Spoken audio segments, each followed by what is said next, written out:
کم رزق کرده است به رزق نه خدا جان هر بنده را، تو مردانش رزق بود است هم خوب و هم گنده را. گندم بکوری گندم، جو کوری جو می داده است، خدا رزق بنده را به دو دو می داده است. یا خیلی آدمش بسیار یا خیلیش کم می داده است، اوش به صد خرسندی ایش به غم می داده است. خدا رزق کرگس گوشت حرام می داده است، دل سیاهگوش به کبک خرام می داده است. رزق آدم بد به گندگی می داده است، رزق آدم خوب به بندگی می داده است.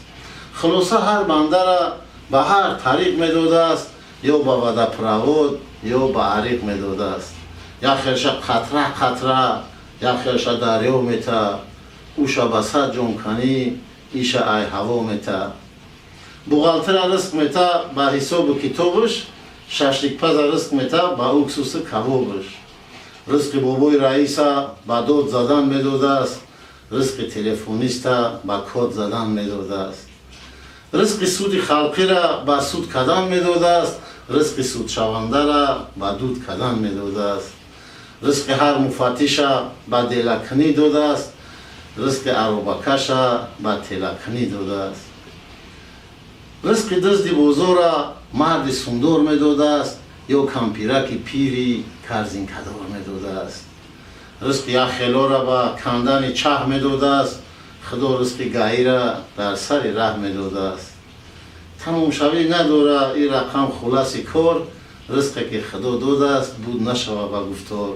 خلاصه هر بنده را به حرکت می داده است، شخصی سیر حرکت به برکت می داده است. اما چون گفته که تو حرکت ما برکت. چی کسبی را که میتد خط خارزار نکن، نام تا حلال کن بخیر. ولی همون یک شعر دارم که دهنی تریزم. یک روز رفتم آبندی، شعروی برقه از 25-30 سال پیش نیست. یک روز رفتم آبندی، عریقه کرده تازه، پس خونه ها تو او پرای سوخوزه. یکی به گوشم رسید کسی سرود میخونه، سرود علا گفته بچه‌شم میخونه. دیدم که در یک حوالی یک زنک در تای توت گواره می جنبونه، دستای گوارش کبود. میگو بچم علک کلام میشه، در قسمتت خداوند چیزی داد همون میشه.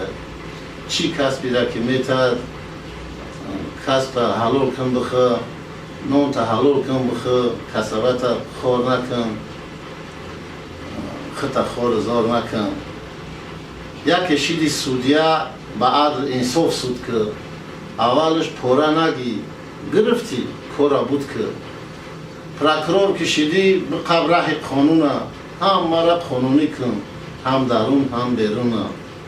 یک شیدی ملیسا نزکنده کسی نه که خیر ملیسا را مردم نغز نمیبینه. یک شویر کشیدی به خنده بگو درده، غمانگیستر نکن باز این قسمتی نامرده. یک شیدی بی سواد تو بحثی بسیار نکن، در بین هر معرکه تو خط آشکار نکن. کسی میشه بچه جون خدا انصافت بته، با مانند آینه یک دیل صافت بته.